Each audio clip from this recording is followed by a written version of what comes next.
right, fantastic. It looks like we're going to go ahead and get started. Hi, everyone. My name is Ron Robertson. I'm the co-founder and CEO of Picmonic, and I am joined today by Ibbad Yousuf. Fantastic. Well, Ibbad, it's truly a pleasure to have the opportunity to talk with you today.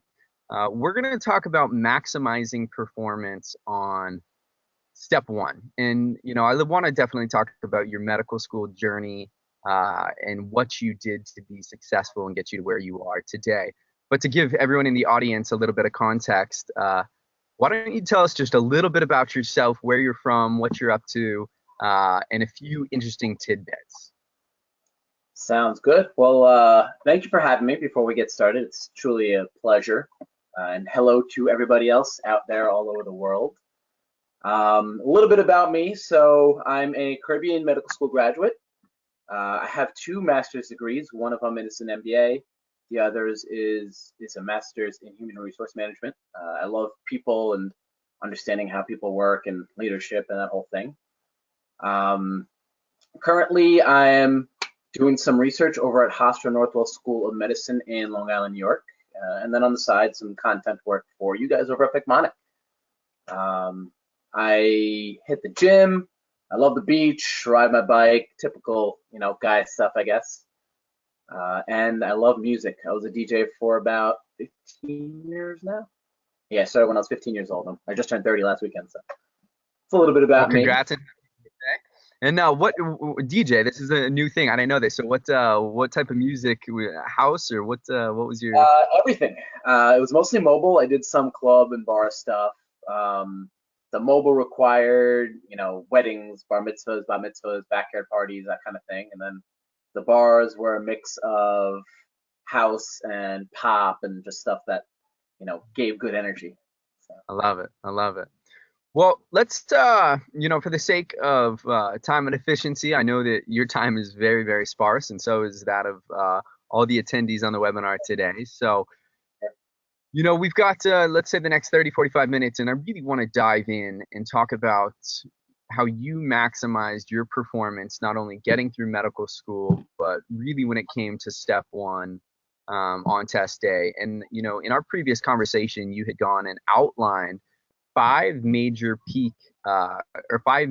areas that you focused on between wellness, peak week leading up to the exam, actually test day logistics, stamina, and the tools that you use. So what I would love to do, if you're down, is to just walk through each one of these categories and talk more about what it meant for you in each one of these categories in order to be successful, in order to do things a little bit differently, or be even strategic about how you approached all these different categories. So to be specific, let's talk about wellness. And I think probably the most pertinent point is avoiding burnout, right? Because medical school is not a sprint, right? I mean, you're talking 4 years of med school, 4 years of residency, or depending on, that could be 2, 3, 4, 8, who the hell knows, depending on what you do. So let's talk about, it's a marathon though, at the end of the day, it really is. So tell me a little bit about how you avoid burnout from first year to second year, going into step, and then even beyond. For sure. So wellness is kind of one of those things that, it's a little buzzwordy in the sense of high performing work, whether it's medicine or law or anything like that. Especially in residency, you're working 80 to 100-hour weeks. I know sometimes people, change their numbers up here and there depending on the rotations and the residencies that they're in. For me, it was a matter of maintaining my balance. And it's really these soft skills and the stuff that they never really, taught you in med school. A lot of what I took, oddly from DJing and those people skills and just having a good support network for me. The biggest thing going from a med one, from my first year med school to the second year, was just adjusting to the volume of information, I think. Right. We're all really smart in med school, right? Everybody has made it past undergrad, and you get into med school and it's like the pros. It's the difference between college football and the NFL. So just figuring out how to maintain that balance of information and the balance with the rest of life was huge for me. Making sure I set aside time to do those things that I love that I mentioned earlier. Go hiking, go biking, hit the gym, be involved in music. So I think that was the biggest part of maintaining that balance, at least from first to second year. And explain that to me too, because right, we always feel like we never have enough time. We always got to put more time into studying, more time into preparing. So realistically, to take time out of studying or away from it to keep your sanity or to do things like hobbies or exercise or enjoyment, a lot of times that's a very difficult thing to do. So was there any, do you have any tips or tricks to how you either scheduled your week or managed your time in order to allow you to be able to do that? So I think the biggest thing was being efficient.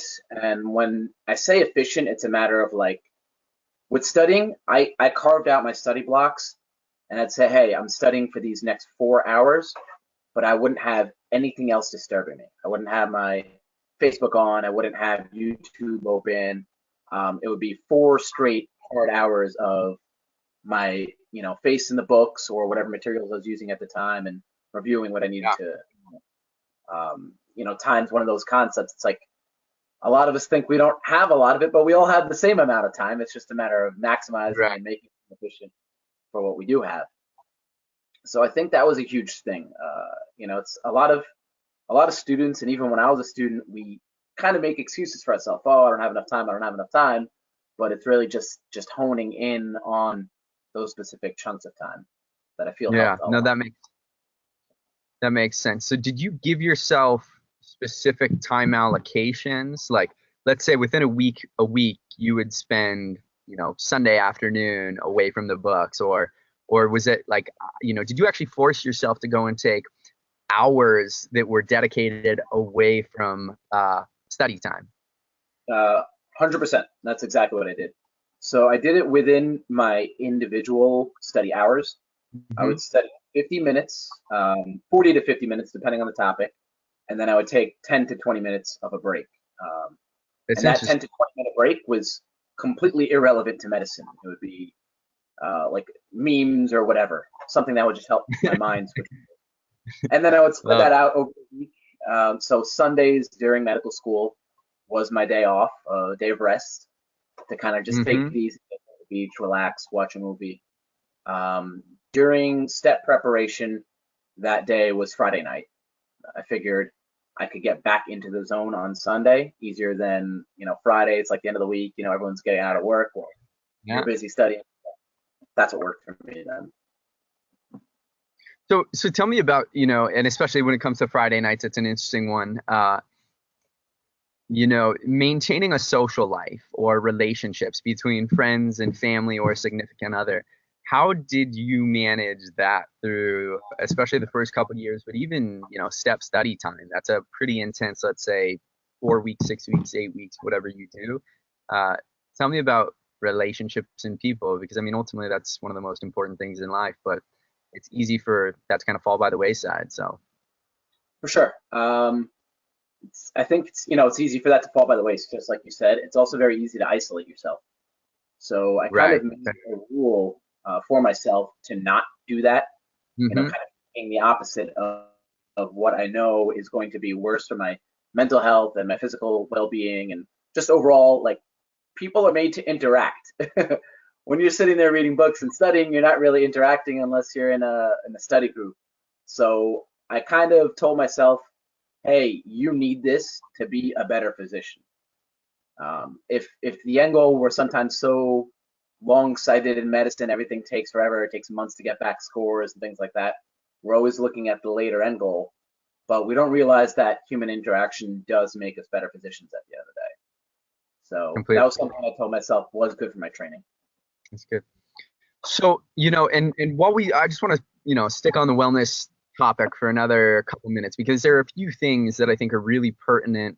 And I know that there's not necessarily a right or a wrong to how people go about this, but I definitely want to talk about kind of food, a combination of food and caffeine, alcohol, sleep, some of those things. But how did you approach either your eating schedule or your diet, your caffeine intake, how much sleep you actually, and think about, I want to think about this in general for the first couple of years of med school, but specifically leading up to step one, because that's when, for me personally, I found it, I probably drank a hell of a lot more coffee in the 4 to 6 weeks leading up to step one, because I was really tired. I was exhausted and I wasn't sleeping well. And I think I did a lot of things wrong. And it was probably I didn't necessarily have anyone I wasn't asking other people about those. They seem like just, these are details that, we're all comfortable with. We do our own thing. We all have our own habits and routines. So, for me, I probably did a lot of that wrong leading up to step one. So I'm curious for you. Can you talk a little bit about, did you have a strict schedule for food, or the amount of caffeine that you would intake, or even just, requiring yourself to get a set amount of sleep, because we know the adverse effects of not getting enough sleep. So. Sure. I think those are great questions, and it's pretty much yes to all of them. I think that structure that we have while we're studying, I did bring into eating and caffeine and things like that. So yeah. I know coffee, for instance, it keeps us alive, especially, when you're a performer in med school and residency and beyond. People are pushing 4, 5, 6 cups a day. But I also realized the more caffeine I drink, the more I'm in the bathroom. So I kind of worked with, like, hey, I'm not going to go beyond these 2 cups that I need. And I also maximized my water, intake, because I knew with the caffeine I was getting dehydrated. Right. So I used a lot of that science and the biochemistry, and I was like, look, if I'm going to be having this much coffee, I need to drink this much water. I pretty much fill a gallon, or like I have my 30-ounce Camelback right here. Like, I knew that I was drinking 3 of these throughout the day, especially if I'm having a little bit more coffee. Okay. With sleep was probably the number one thing I did differently from most people, I think.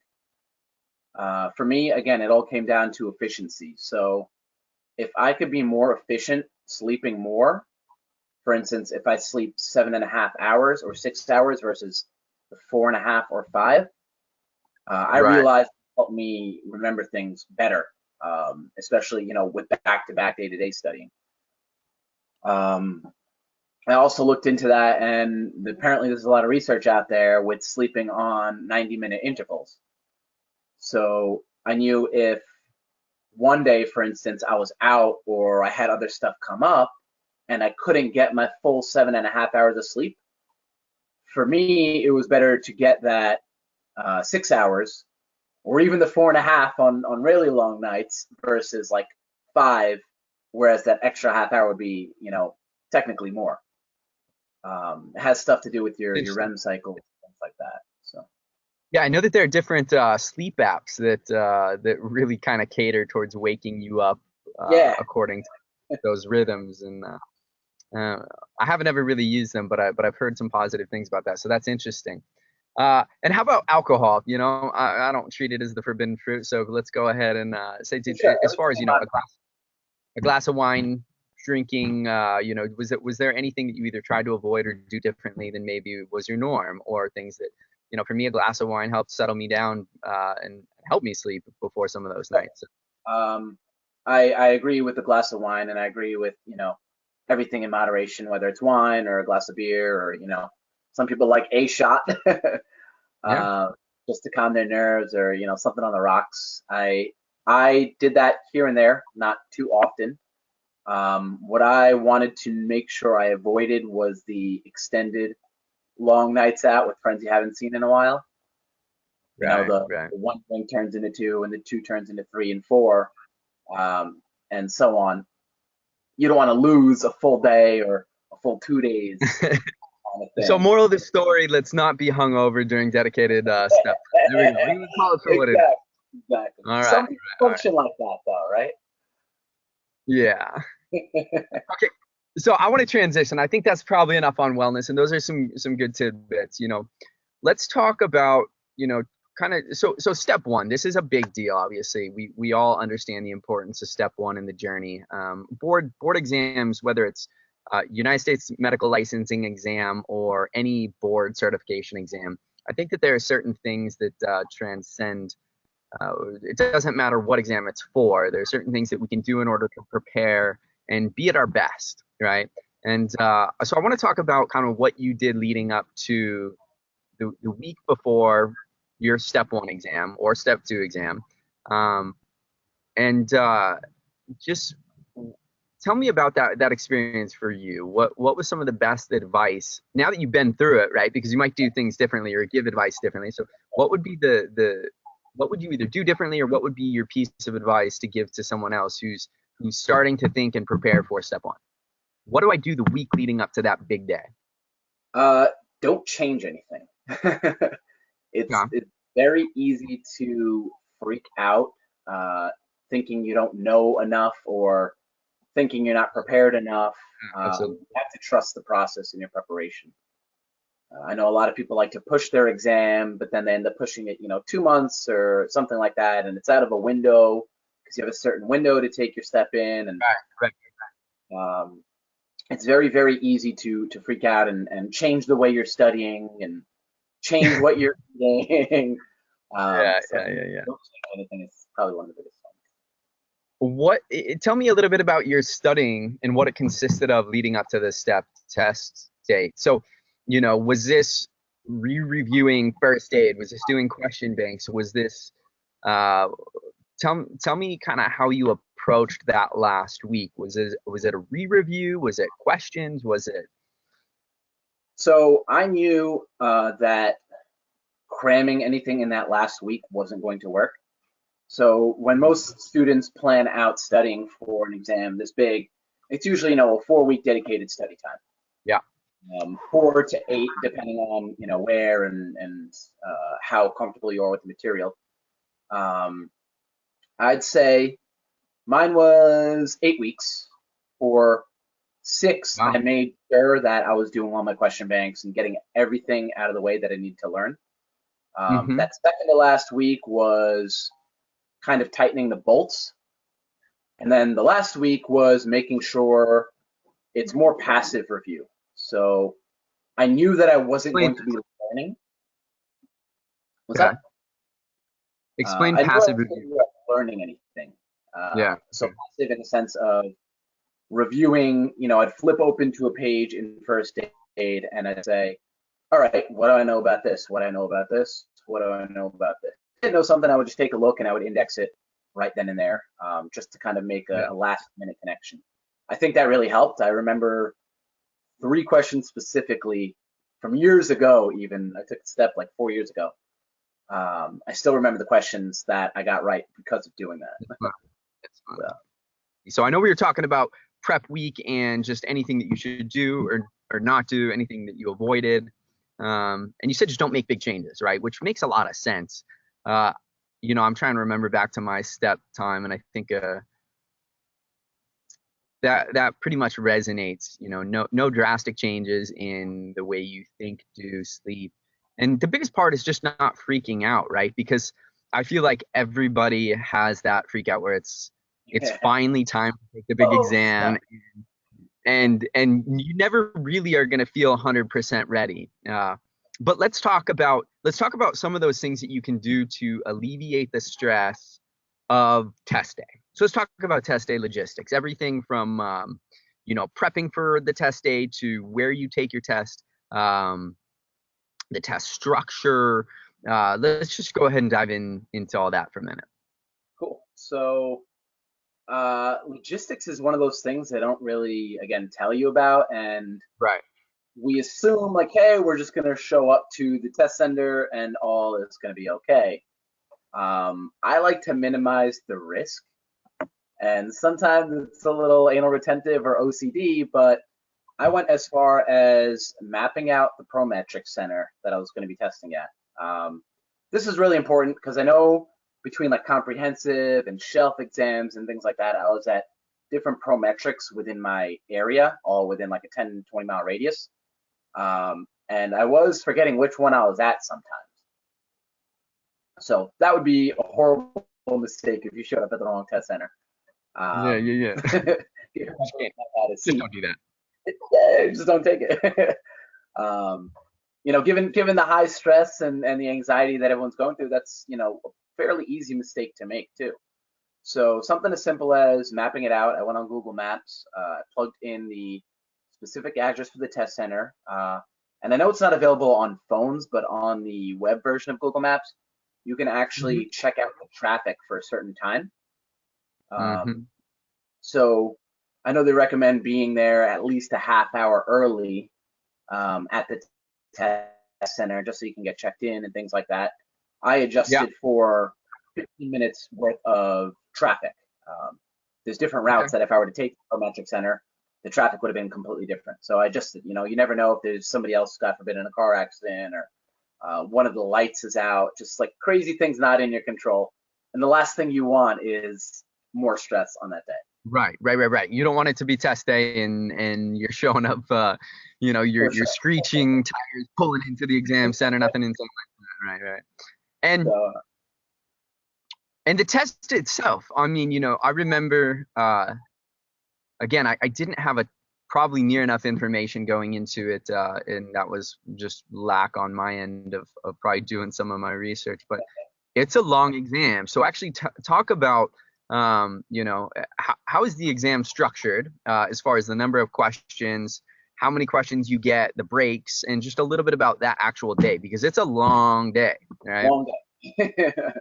I remember, just being so burnt out from the day of testing. Luckily, I had looked into what I was going into. I believe it's 280 questions around there. So that's the thing. You're not going to have more than 280 questions. And that's where it sometimes gets a little confusing for students. Students could have different versions of the exam on any given day, depending on where they take it, and I guess however the test decides to pull the questions together. Yeah. 8 hours long, you have 7 blocks of an hour, I believe. And then you have a 45 minutes worth of break that you can divvy up officially between certain blocks. So I know for myself, just to have stamina, I know that I'd wear out towards the end, as most people would. And that's when I realized I also left my largest block of rest for. So I would take 20 to 30 minutes towards the latter end. I believe I took a 30-minute with the last 2 blocks left, a 15-minute with 2 blocks, and then I tried to take like a 10 and a 5-minute break between the first few. Because at first few you're hot and you're still firing, and the caffeine or lack of just kicked in. So the adrenaline. I mean, it's finally it's real, right? Like it's like, well, this is the moment I've been waiting for. So, how about other things that either you needed to bring for test day, or snacks, food, water, caffeine, just any other logistics that ultimately, for anyone who's listening, who's like, well, I'm taking step in 2 weeks. Help alleviate some of those, just some of the basics, but things that. Food and water are so basic, and we tend to overlook them, I think. Food, people recommend power bars, but they have a little too much sugar for me. And I noticed my energy is more up and down.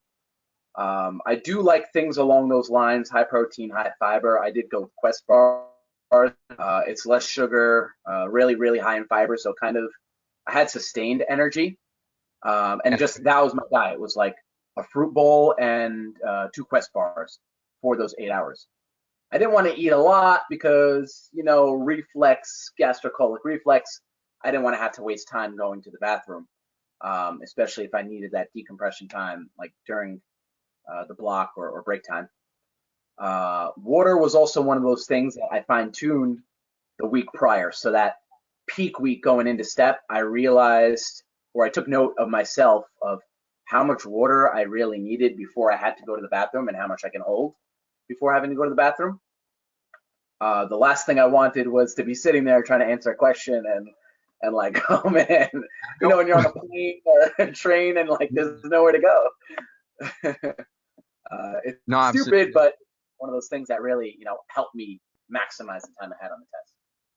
Well, it's there's so much information that we're tested on in the boards that ultimately not getting thrown off when you're talking about an 8-hour day of testing over, thousands of things that you've learned over multiple years.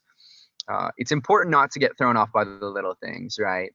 Showing up to the test center wrong, getting stuck in traffic, making sure that just the little things ultimately can make a big impact. And we don't get to retake the tests, right? Like this is kind of a one and done. You get one shot in steps. So it's important to maximize and just put everything you can in your favor. So I think those are really good. Do you have any other thoughts, tips, or tricks that you would give people regarding just test day logistics and preparation?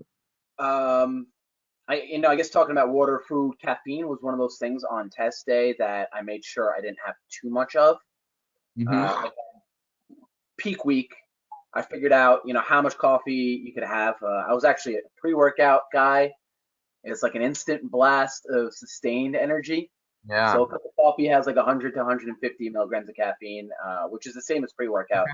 But you're also getting the taurine and the other, focus stuff that's in it. I know for myself, like I had a water bottle and I just sipped on that through my breaks, and that would keep me nice and but I also wanted to make sure I didn't have too much caffeine because, again, bathroom, your mind racing, your heart jittering, you already have all this adrenaline pumping.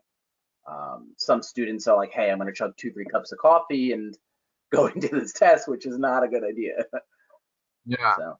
Well, no, it's an interesting kind of bridge, thinking about test day and preparation for test day, because it's an 8-hour exam. Let's say, maybe it might be 6, might be 10, I don't know, depending on how much has changed in the last couple of years. But stamina, the ability to have immense amount of focus and the rigor with the stress of this exam.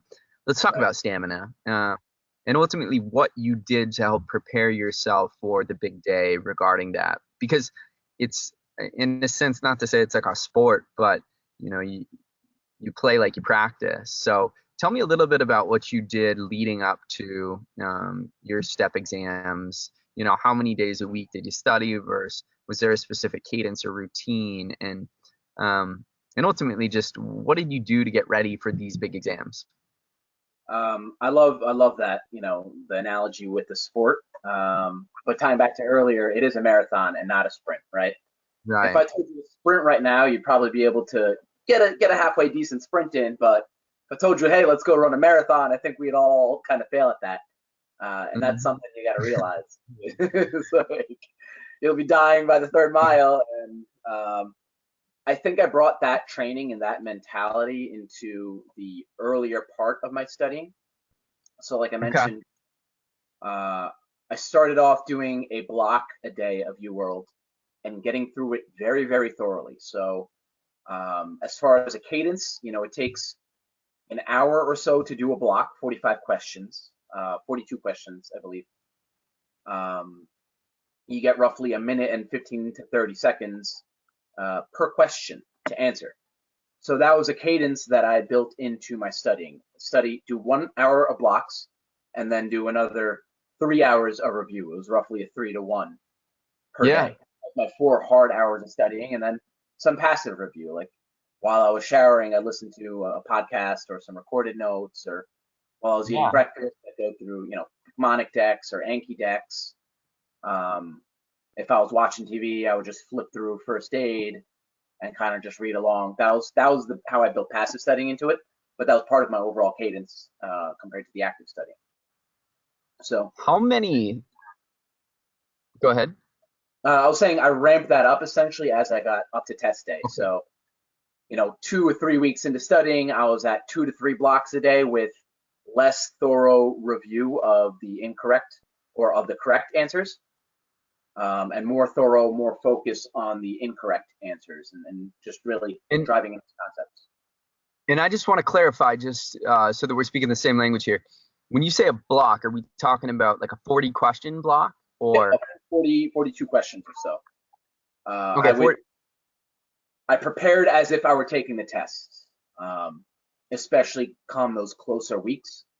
What was I going to say? it's one of those things you have to train under the conditions you're going to be taking the exam. So as I got Yep. closer, I also made those blocks completely randomized, and I didn't focus on like cardiology or renal or whatever, because I know that that's how the exam was going to be. You know, they're Gonna not be going to tell you random. that you're doing 42 cardiology questions right now. Yeah. And I think that unfortunately gives us a little false confidence as we are studying and doing Q banks and things like that. So I made sure to really prep myself almost as if I was a military drill instructor. And, you know, I brought those 1 to 2 blocks to 3 blocks. And then 2 weeks before the exam, I did 3 back to back, 4 and 5 block days. So I went 4, 5, 6 versus just Wow. jumping right into it. And then 2 weeks before the exam, I actually did 2 full length 8 block exams, so full 8-hour exams, just so that I knew that I was able to sit there for that long under testing Yeah, that's conditions. intense. That's actually so.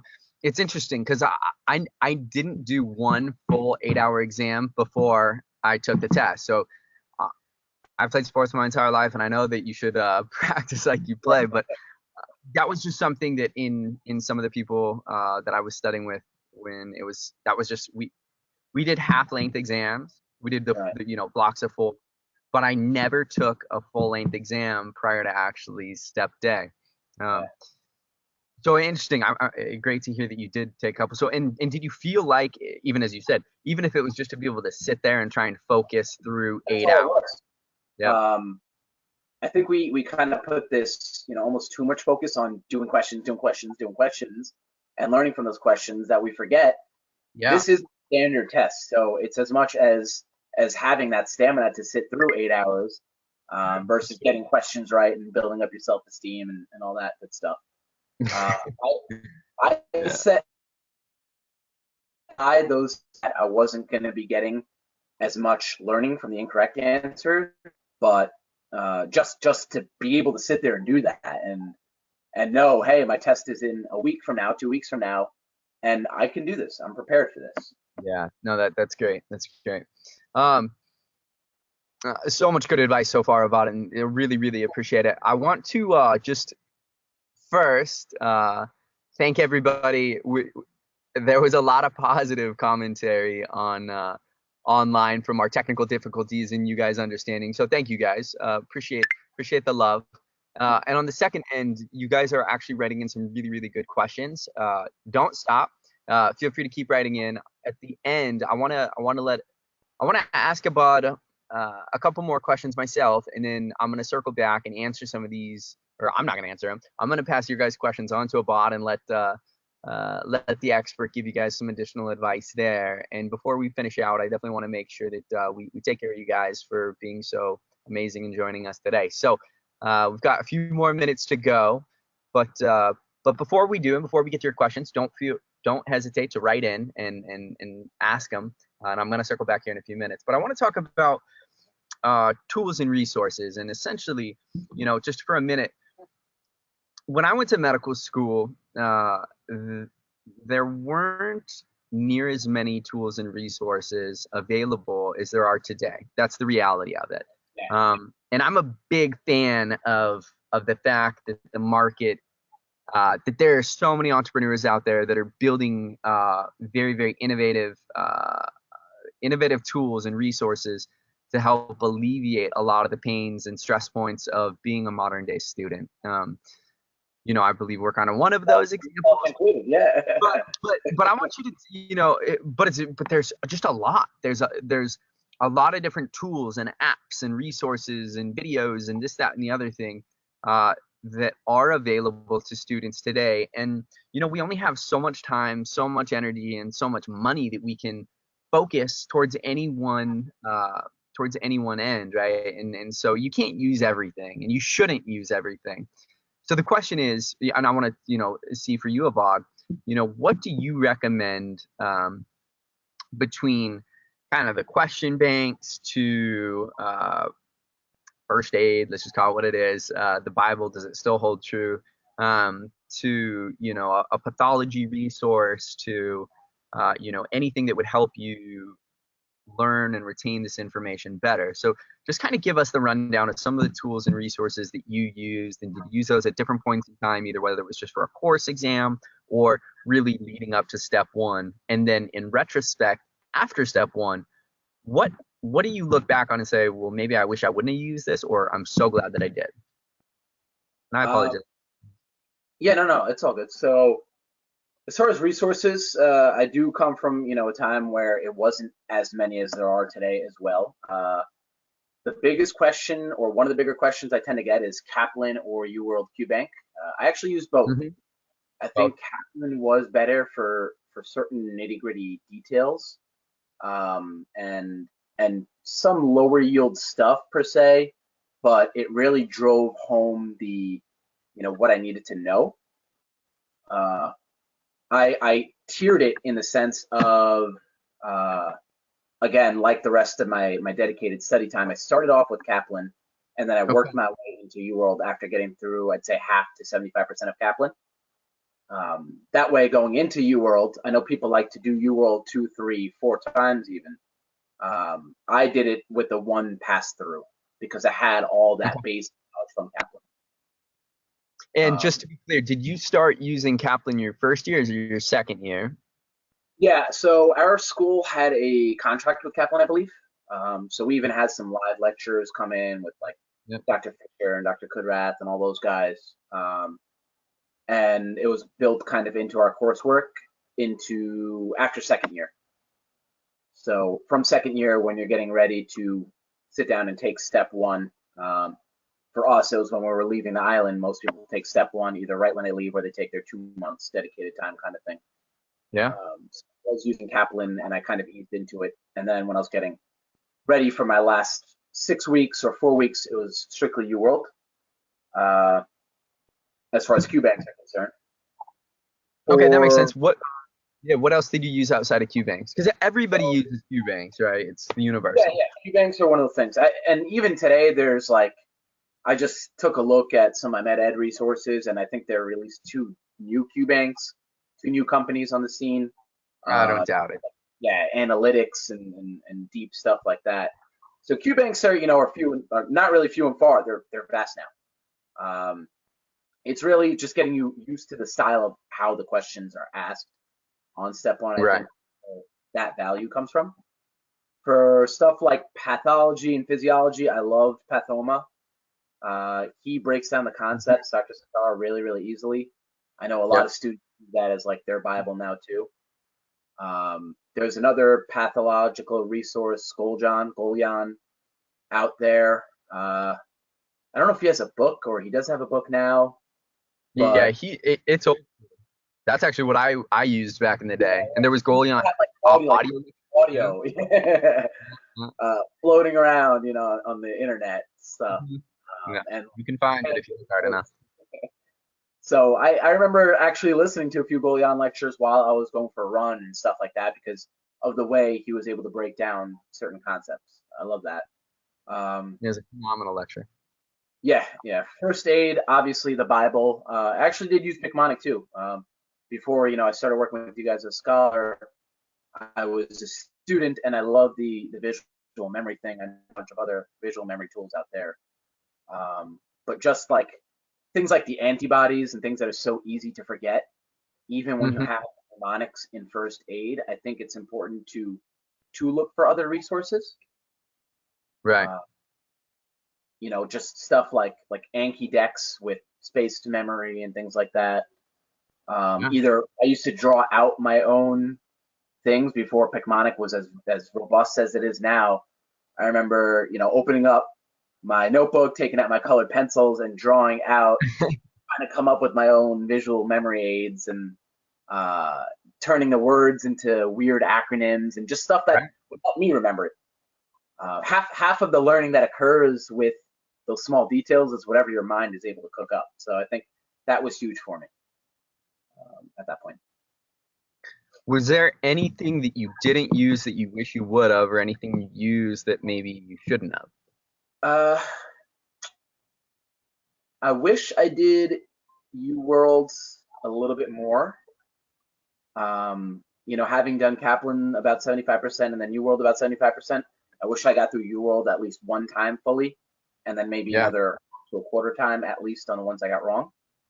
And then I think just having the resources integrated for myself, and not just going too far. So there was a handful of resources, but I knew how I was going to be using them personally, and I think that's really the piece to take for that. Just because you hear your friend is using this and you hear your other friend is using that, and you're like, oh man, what am I going to study if there's all this stuff to study? You just got to find a few resources and stick to those. So. Yeah, no, that makes sense. It looks like we're close to about 10 minutes left in this hour-long webinar, so I want to be conscientious of time. I've really enjoyed the opportunity to talk with you today. I think there's a lot of great information. I want to give you a chance to answer some of the users' questions who are on the webinar today, because they're writing in with some great stuff. As well as, I remember walking out of step one.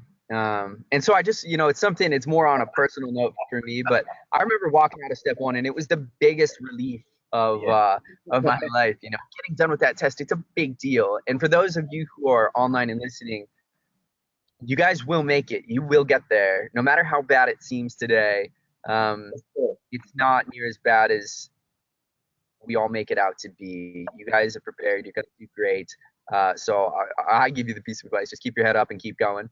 But once you get through the finish line, let's talk about that for a minute, because I think I want to hear kind of what your post-test day experience was. After you walked out of the exam, just spend a minute and tell me about what you did or what's important for anyone who's listening today. I walked out of the exam and I felt like I needed to change my pants, just because I was so scared and all that. Other than being passed right, you take a deep breath and you realize it's over. I think one of the things that helped me a lot was knowing that I couldn't do anything else about it, and that it was over. I can't go back and change answers. Slowly, questions would come back, and I'd be like, "Oh man, I should have picked this, or I should have picked that." Nobody walks out of that test feeling good. Even the outliers who are scoring 270, plus, they don't feel good when you leave that exam. And we don't know how they score the exam. Still, there's no, till today, they don't really explain it. We don't know if there's a curve. We don't know what the point values for certain questions are. There's apparently experimental questions on it. Everybody gets, may have different numbers of questions. So, I think comparing yourself with other students and your other friends who are taking it that day, after the initial, like, hey, did you have this question? Hey, did you have this question? Which you're not allowed to do. Right. Just enjoy it. Enjoy it, soak it all in. Know that, a year, 2 years from now, you'll be taking your step 2 and then your CS and then step 3 in residency. And it's just a process. Right. I went home, had a really big, delicious dinner, considering, I was kind of like on the starving border all day. Yeah. And I laid in bed and vegged out. I threw on a movie. Your brain is just fried. Your neurons are just on hyperspeed. So I enjoyed that night. I personally, I didn't want to go out and get crazy that night because of the lack of energy that I had, but that next day and the weekend was my woo. For everyone online, take a minute to celebrate when you are done, and you're gonna, no matter what, you're probably gonna walk out feeling like you bombed it.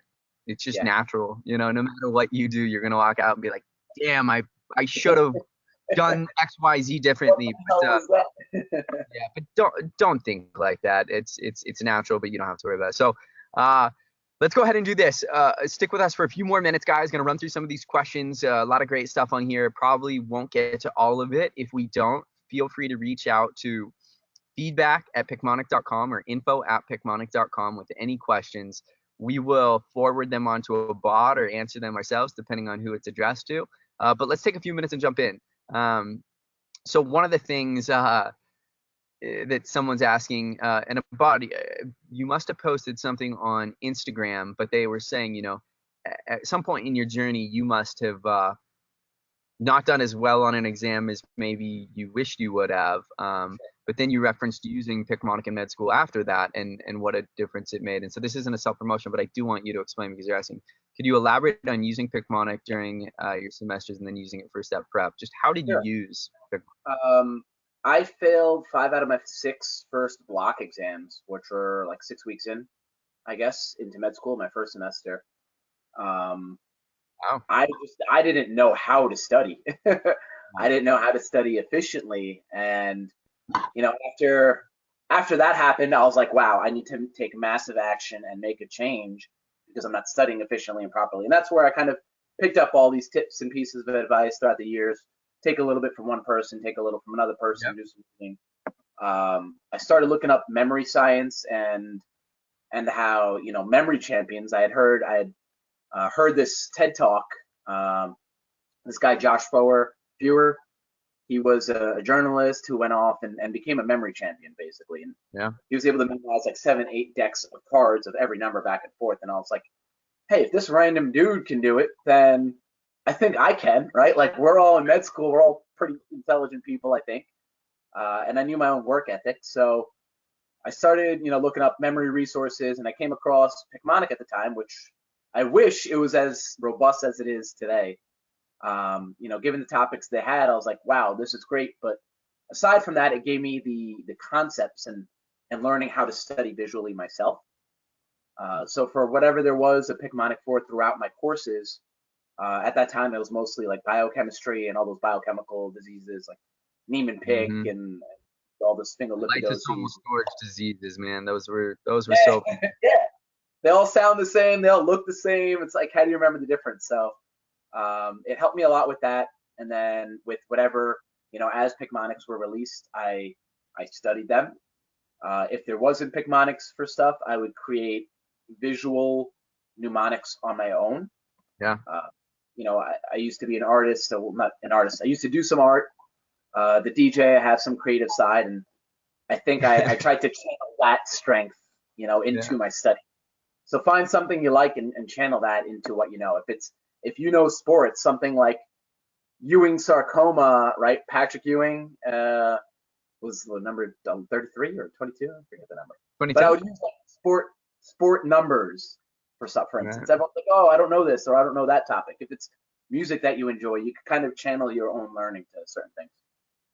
So that's how I used it throughout med school, and then came to boards. And when I had, I had a lot of stuff going on, family, and as we all do, Picmonic really helped make my life more efficient, and those visual mnemonics, and just having that structure to my study. So. Yeah, no, that makes a lot of sense. And it's funny, when I was studying for STEP, it's ultimately where Picmonic was born, was coming up with these crazy mnemonics and trying to figure out a way, because just looking at the bullet points in first aid, it's still easy to mix a lot of that up. But if you can actually use, pictures, which are stronger than words, and actually, take these things and create these memory anchors that stick in your brain, that becomes very powerful. Now, on the flip side, I can't even draw a stick figure. So I had to leverage up a buddy who was a tattoo artist, and actually created all of the Picmonic images in the early days. But it was like, once I would see that image, I remember Niemann-Pick disease. There's a man with a pick in his knee, and he's got these cherry eyes, and he's got this like large liver and spleen coming out of him, and generating nerve arm, and there's a sphinx humping his leg. There's a man with a pick in his knee, a sphinx humping in his leg for sphingomyelinase, right? Yeah. But when you were trying to differentiate sphingomyelinase versus aryl sulfatase versus beta glucocerebrosidase versus, like, it just all kind of blends together. And so you've got to use something that'll help differentiate those, or at least for me, that became very, very powerful. I want to actually, so this question just popped up and I think it's great. Did you ever switch answers on test day? I have a problem with second guessing myself. That's what this person's saying. What's your theory on that? Because that's kind of a cut and dry, and we're going to be quick about this because we only have a few more minutes. Yeah, so I switched a lot of answers on that first block of exams that I did, and that didn't work out. So afterwards, I stopped switching answers. And, you just learn to go with your gut. There's a reason why your brain kind of tells you it's this answer and not the other ones. And I learned to just trust my instinct a lot more so, and trust my training and my studying and everything I was looking at. So I stopped changing answers unless I absolutely knew Right. that. That's what it's all about. Yeah. Unless I That's what I absolutely heard. knew, like Picmonic helped a lot with that actually, because it was like, oh no, I remember this image, and I would change it really quickly. Yeah. And the visual studying, when you're comparing antibodies, especially and things like that, all the nitty details. So no changing Unless it. you are very, very, very sure, don't change. Yeah. Someone's asking, how you can incorporate Picmonic into using UWorld or Kaplan. And, I think we probably both have different answers on this. I've talked to a lot of students across the country, though, and the most simple thing is if you keep getting questions wrong on a specific topic, look it up in Picmonic, learn that Picmonic, and that's going to help you remember, it's going to help you remember the details and key facts about whatever it is better. So use Picmonic as a resource, as a supplement to help you remember the details better. If you were to take something like P450 inhibitors versus inducers, right? Like you've got just kind of a list of stuff you need to memorize, and you go learn those in Picmonic, you're not going to forget them. What else do we have here? With Kaplan, how many questions did you do daily? And I'm sure that is dependent based on the time frame, but just in general, how many questions were you doing with Kaplan? It's about the same. I started off doing roughly a block a day. Yeah. I know maybe the first like 3 to 7 days was a little bit less, but while you're getting into the mood to study and you're trying to ramp up into it. Mhm. But it was roughly a block a day as well. Yeah. So I have an interesting one here, but I feel like there's is very urgent in their mind. We've got a couple people here who have exams in the next couple weeks, and we feel for you guys. We've been there, but at least one person here is mentioning that they took the NBME previously and did well, and have taken it again recently and maybe didn't do as well. And I think they're probably having the freak out a little bit, where it's like, should I push it back, or what do I do now? Trying to stay confident, but what do you recommend? And we probably both have different feelings on this, but give me your thoughts real quick. Yeah, the NBMEs, I dislike them. I don't find them a very good learning tool, just because you can't see what you're getting wrong, other than like unless it's changed recently. I know when I took them, you can't get you just get the correct answer. You don't know or you don't even get the correct answer. You just know which questions you got wrong, and you don't have explanation. So I didn't really find it a good way to learn. I used it more of a gauge, a general gauge, because even then, the NBMEs are only half-length tests. So it's like, all right, what goes on here? A lot of them are also very outdated versus Yeah, the it's information true. and the kind of evidence base that we have. I think they're on like NBME 15 or 13 now or something. I had a student the other day ask me like, hey, what do you think about this NBME? I was like, are you scoring bad on it? And they were like, yeah. And I was like, your score is going to eventually go up. I know I scored horribly on my first NBME. I only ended up doing like 2 of them. I trusted the UWorld assessments a little bit more because they have more analytics and all that tech and data stuff on the back end. Um, so that helped me. I think the UWorld assessments were more accurate for me. And there's just one other question on. Well, actually, there's a handful more questions, but some of these are a little bit more in depth, and it's going to be more time than we have today. I promise you guys in the webinar, if you reach out to info@picmonic.com or feedback@picmonic.com, it doesn't matter. You can address it to Ibbad or myself, and we're going to follow up with you guys. We want to make sure, whether that's an email or we jump on a quick call, we appreciate you guys taking time out of your day to join us, and we're going to follow up with you and see how we can help. There was one last question about just how you used first aid in Picmonic, and I think it's a kind of a longer question, but in general, I'll just go ahead and I'll let everybody know real quick. First aid, we actually have every edition of first aid in Picmonic where the chapters and the page numbers are listed, so you can actually pick a specific chapter or a specific page number, and whatever topics Picmonic has are going to be listed right there. So, most of us are going to be flipping through first aid, studying page by page or section by section. You can see what Picmonic's aligned to those pages. based on the fact that everything's referenced in there. So definitely something for you to check out. NVMe 19 and 18. Apparently, there's lots of different NVMEs. Everyone's educating us. We're a little bit old school on this, but removed from those. Sorry. And Ashley appreciated it. She was just saying she loves that feature, the whole first aid alignment. It's true, because first aid, it has everything we need, but not every time. If you're still looking at a page with every lysosomal storage disease and trying to differentiate all the details and all the deficient enzymes, is tough. So just on that note, I actually used to do some work for first aid. I was doing some contributing author stuff, and their whole thing, their editing is essentially crowdsourced as well.